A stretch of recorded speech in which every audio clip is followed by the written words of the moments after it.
welcome to our today's history session.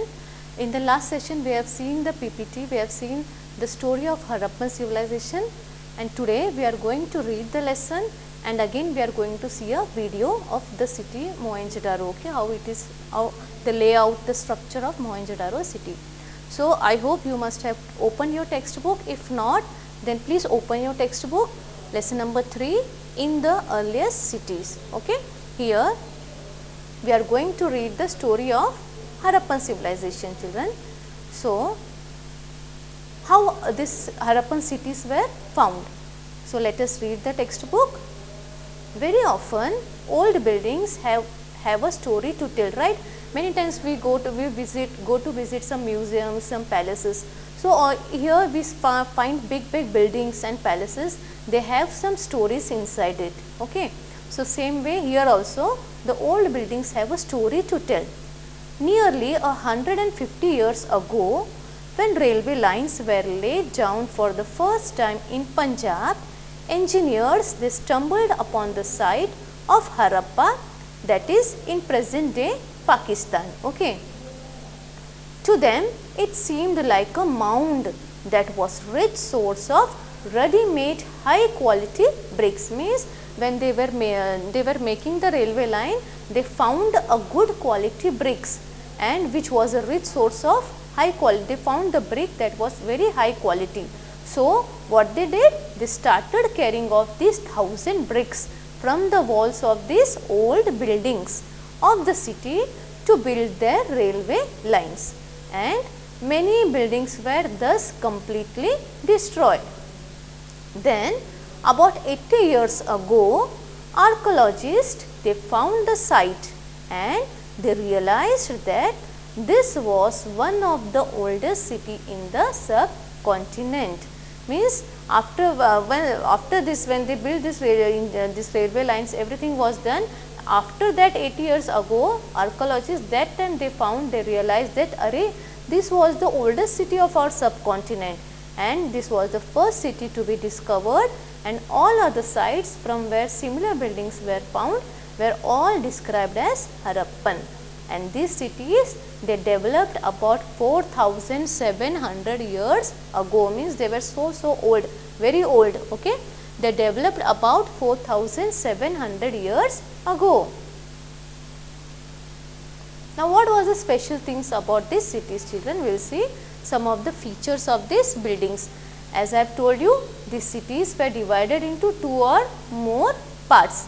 So one part to the west was smaller but higher, and so archaeologists described them as the citadel. So the part to the west, it was smaller but higher, and it was described as the citadel, and the part to the east was larger but lower, and this is called the lower town.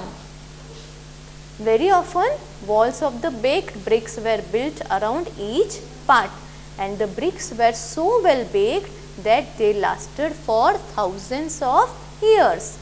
The bricks were laid in interlocking pattern, means no gap, they were interlocked with each other, and that made the walls strong. In some cities, special buildings were constructed on the citadel, like for example Mohenjo-daro. It was also having a great bath, and which was lined with bricks coated with plasters and watertight with a layer of natural tar. Again they had from 2 sides they had the steps leading down to this great bath. Water was probably brought from the well, and it was drained out after the use. So perhaps important people took a dip in this tank on some special occasions. Again, some cities like Kalibangan and Lothal, they had fire altars. It is a place where sacrifices were performed. Again, the cities of like Mohenjo-daro, Harappa, they had store houses. This is a great bath of Mohenjo-daro. Now see the construction of the houses and drains and streets, children. So houses were either 1 or 2 stories high with rooms built around a courtyard. Then most houses had separate bathing area, and They had wells to supply them water. Again, many of the cities, they were covered with the drains. The drains were not open, they were covered. They were so very carefully laid out in a straight line. Although you cannot see it, each drain had a gentle slope so that water could flow through it. Okay. Very often drains in the houses were connected to those on the streets, means the drains of the houses, it was connected with the drains of the streets. As the drains were covered, inspection holes were provided at intervals to also clean them. So, all these three things were planned at the same time. Now, children will see life in the city. The Harappan city was a very busy place. Okay. There were people who planned the construction of special buildings. They were called as rulers. Then these rulers, they used to send the people to distant land to get metal and stones and other things whichever they wanted. Again, there were scribes. Okay. Who were scribes? Scribes are the people who know how to write, and they used to write for these rulers, and perhaps they wrote on the materials that have not survived. Again, besides, there were men and women, craft persons who making all kinds of things either in their own house or in special workshops. People were travelling to distant lands or returning with raw materials and perhaps the stories. So, we can find here many terracotta toys which have been found, and children must have played with these toys. See children, these are the seals and these are the toys. Now, we will see about the new crafts in the cities. These are the persons who are making the crafts like jewelries and tools. Okay. So, let us see some of the objects. Most of the things they made were found by archaeologists are made of stones, shells and metals like copper, bronze, gold or silver. Again, most striking finds are those of beads, weights and blades. Means most of the jewelries were made of beads, blades. Harappans also made seals out of stones. There are generally they rectangular and usually have animals carved on. That means the seals which they have made, they had animals carved on it. Harappans, they made pots with beautiful black designs such as shown on page number 6. Now, cotton was probably, see even at that time cotton was grown, okay.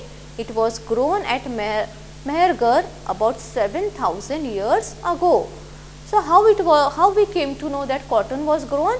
Because archaeologists, they have found the pieces of cloth attached to the lid of silver vase and some copper objects at Mohenjo-daro. Means at Mohenjo-daro, archaeologists, they have found the cloth attached to the lid of silver vase and some copper objects.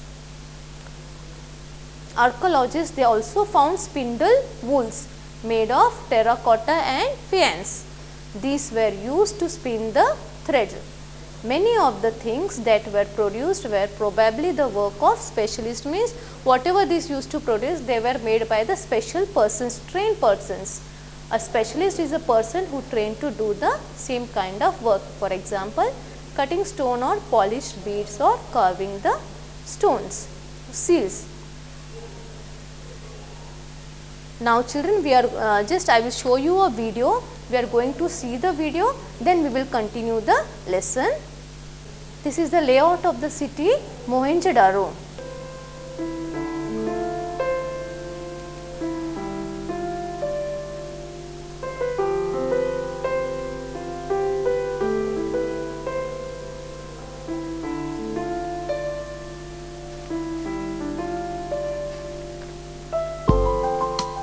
Hello, my name is Hindral.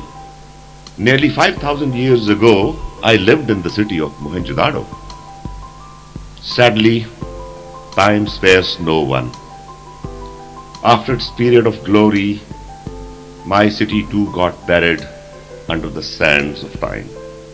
Today, I have conjured up my city for you to show how we lived. Come, let me take you on a guided tour of my city. The cities of the Harappa civilization were essentially divided into two parts, except Dholavira, which had three.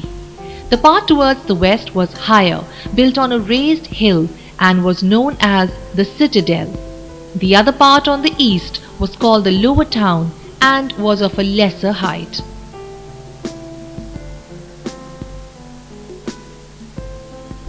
The citadel was a prominent mound surrounded by fortified walls. It was the nerve center of the city.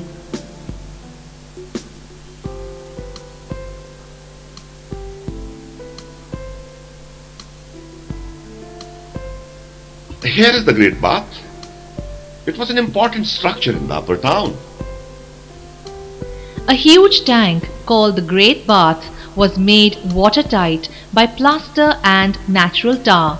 It was probably used for bathing purposes by the rulers and had steps leading down to the water on both sides.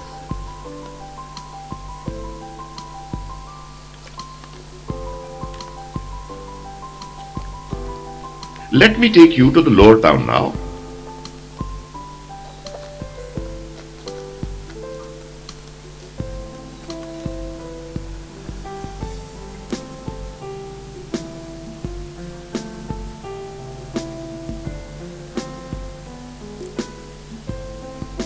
The lower town was the residential area where the common folk lived.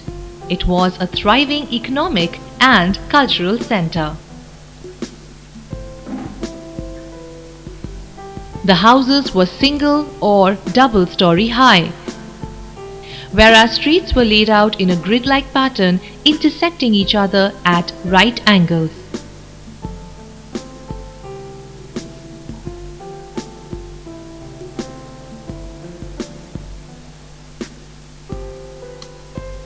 Houses opened onto smaller lanes on the outside and courtyards on the inside. Within the house, separate rooms were made for different activities.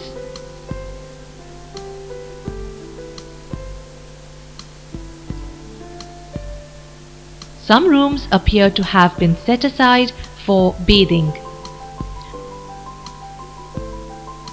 Wastewater from the bathroom was directed to the drains which lined the inner streets. Larger drains on the main street assisted the flow of wastewater towards the outskirts of the city. This proved the existence of a well-planned drainage system. The city received its water supply from large public wells. These provided water for bathing and washing purposes for the citizens.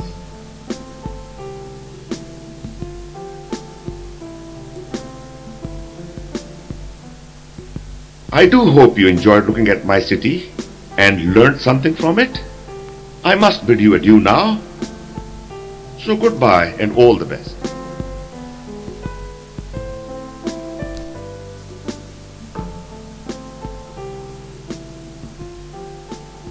So children, you have seen the video. The structure of Mohenjo-daro city, how well it was laid, drainage system, then Great Bath you have seen.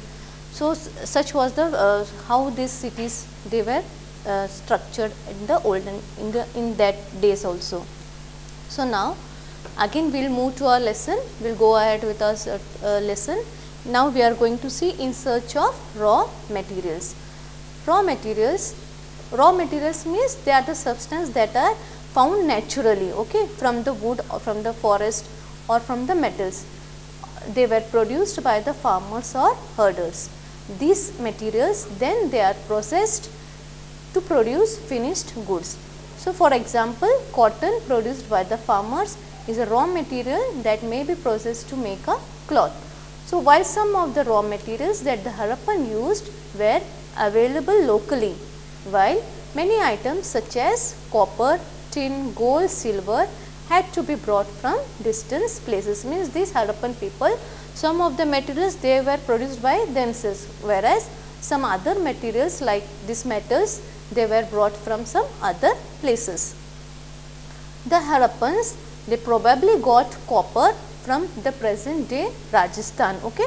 So they used to bring copper from Rajasthan and even from Oman in West Asia. Again, metals such as tin, which was mixed with copper to produce the bronze, must have been brought from present day Afghanistan and Iran. Gold could have been come from the way from present day Karnataka, and precious stones from present day Gujarat, Iran and Afghanistan. Means these people, they were travelling also, they used to bring such materials from other parts of the countries. This is a seal which they have made.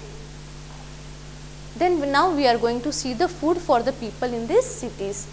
So many people, they lived in the cities, and others living in the countryside grew crops and reared the animals. The people who were living in the countrysides, means in the villages, they used to grow the crops and they used to rear the animals. These farmers and herders, they used to supply the food to the craft persons, scribes and rulers who used to live in the cities. We know from the remains of plants that the Harappans, they grew wheat, barley, pulses, peas, rice, sesame, linseed and mustard. Means these are some of the remains of the plants that were found by the archaeologists, through which we can come to know that these people, they must have produced all these crops. Again, a new tool. See, you can see this picture of the tool, children. A new tool, the plough. It was used to dig the earth for turning the soil and planting the seeds. Means in the fields, how the farmers use this tool, okay. So, it's the same tool, it was in this shape, it was used in that time for turning the soil and planting the seeds. While real ploughs, which were probably made of wood, have not survived, toy models have been found. As this region does not receive heavy rainfall, some form of irrigation may have been used. Means here these areas, these places, they did not receive heavy rainfall, so they used some system for irrigation. It means that water was stored and supplied to the fields when the plants were growing. Means when rain was not there, that time they used to they used the stored water to supply for the fields. Now we will have a closer look to Harappan towns in Gujarat. Means some other towns we are going to look in Gujarat that were located in Gujarat. So one of the town was Dholavira. It was located on Khadir Bet, also spelled as Bet, in the run of Kutch. Means this Dholavira, it was located in run of Kutch, where there was fresh water and fertile soil. Unlike some other Harappan cities which were divided into two parts, Dholavira was divided into three parts. Means this city Dholavira, it was divided into three parts, and each part was surrounded with stone walls with entrances through the gateways. There was a large open area in the settlement where public ceremonies could be held. Means this place, it also had an open area where the ceremonies could be held. Also, large letters of Harappan scripts were carved out of white stones inlaid in wood. Again, the city of Lothal. Now we are this was the city of Dholavira. Now we will see the city of Lothal. It was stood beside a tributary of Sabarmati in Gujarat, which was close to the Gulf of Khambhat. It was situated near the areas where raw materials such as semi-precious stones were easily available. Means this Lothal, it was situated where there was enough availability of semi-precious stones. So this was an important center for making objects out of stone, shell and metal. There was also a storehouse in the city. Many seals and ceilings, the impression of seals on the clay were found in this storehouse. Means it was first of the importance of this Lothal was, it was an important center for making the objects of stones. Again, there were storehouses in the cities, and many seals and ceilings were found in this storehouse. So this storehouse, one can find many seals and ceilings in this storehouse. So you can see this dockyard, okay, at Lothal. A dockyard at Lothal. This is a huge tank which may have been where boats and which may have been used for the boats and ships that come in from the sea and go through the river channel. Goods were probably loaded and unloaded here. A building that was found here was probably a workshop for making beads, pieces of stones, half-made beads, tools for bead making, and finished beads have also been found here. This is the seals and ceilings. Now we will come to the mystery of the hand, means how this Harappan civilization it came to an end, children. So here in Lothal, the building which was found, it was mostly probably a workshop. Workshop means a small where people come together to produce something, okay. So it was probably a workshop for making beads. Beads, pieces of stones or half-made beads, or tools for bead making and finished beads. They all were found here in Lothal. Now we will see the mystery of the end, means how this Harappan civilization it came to an end. So around 3900 years ago, we find the beginning of the major change, means a major change was found about 3900 years ago. People, they stopped living in many of the cities. Writing, seals and weights were no longer used. Raw materials brought from long distances became rare, means it was now not found, not available, this raw materials whichever was brought from other cities, other countries, now it became rare. Mohenjo-daro. In Mohenjo-daro, we find that garbage piled up the streets, means Mohenjo-daro, the streets was filled up with piled up with all garbage. The drainage system broke down and new less impressive houses were built even over the streets, means now what happened, even the streets were occupied with houses which were less impressive compared to the olden ones. Why did all this happen? We are not sure. Means no one is sure why this happened suddenly, how this came to an end, how such things happen.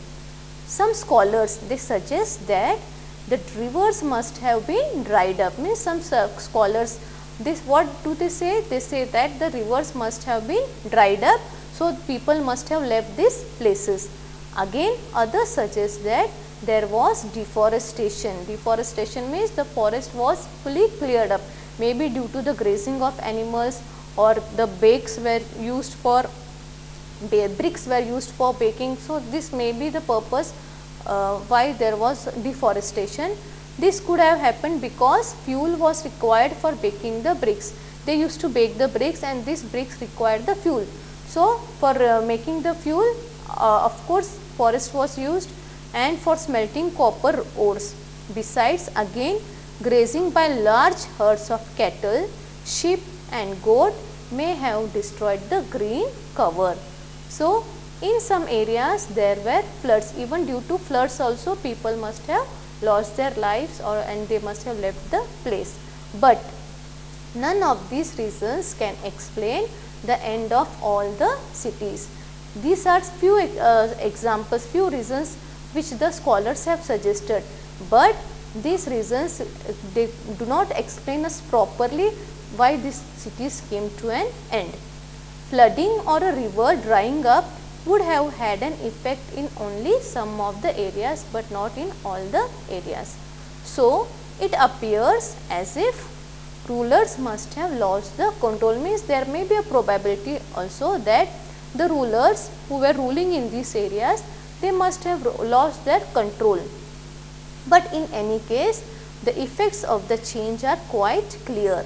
Sites in the Sindh and West Punjab, means present day Pakistan, were abandoned, while many people moved into new smaller settlements to the east and the south, means many people they started moving to other areas.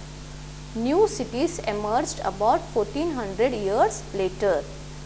and which we are going to read about these cities in our next chapter 6th and 9th.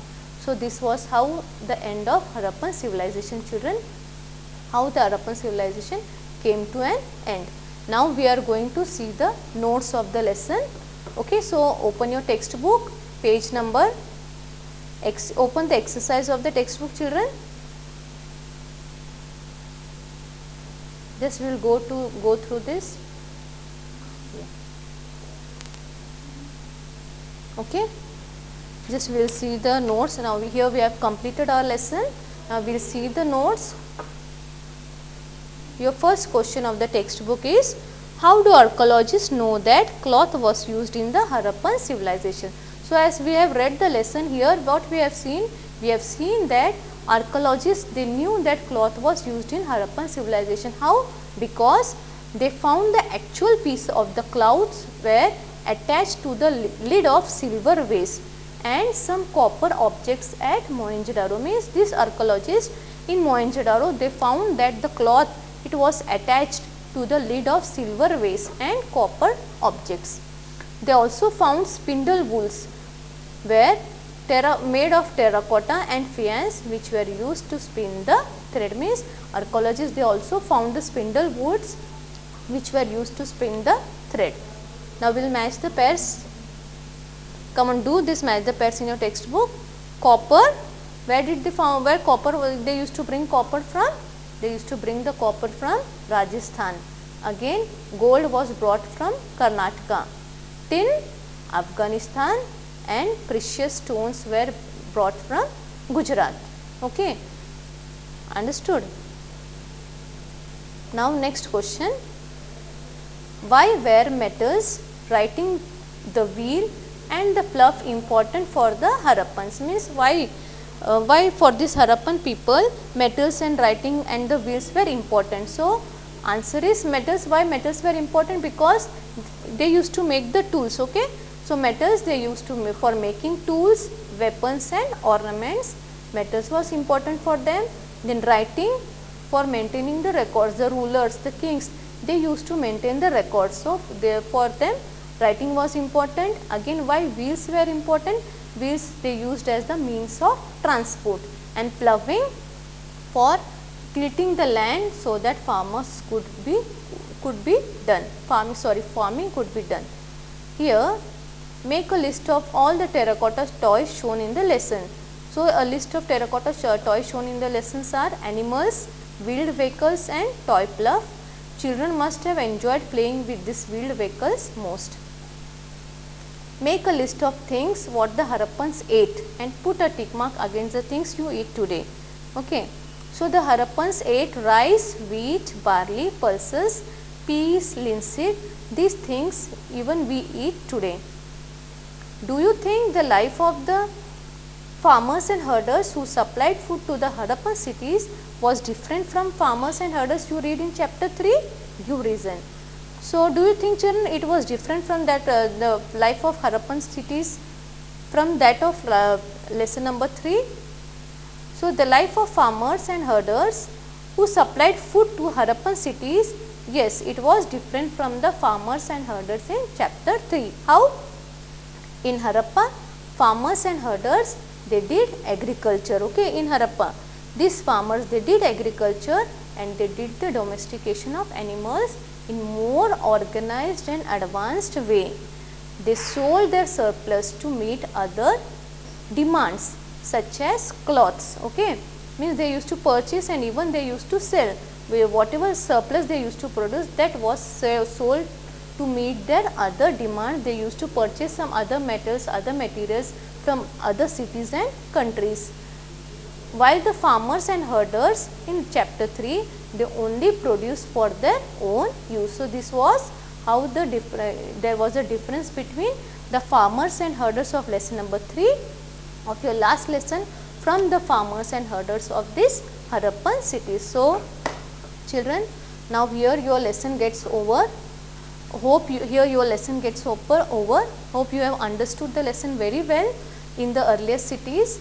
You have seen the video also of Mohenjo-daro and we have seen the slides, everything. So I request you to go through this lesson, read the lesson, and then you will understand more clearly each and every concept. Then we will meet again in our next session. Till then, have a good day. Goodbye. Thank you.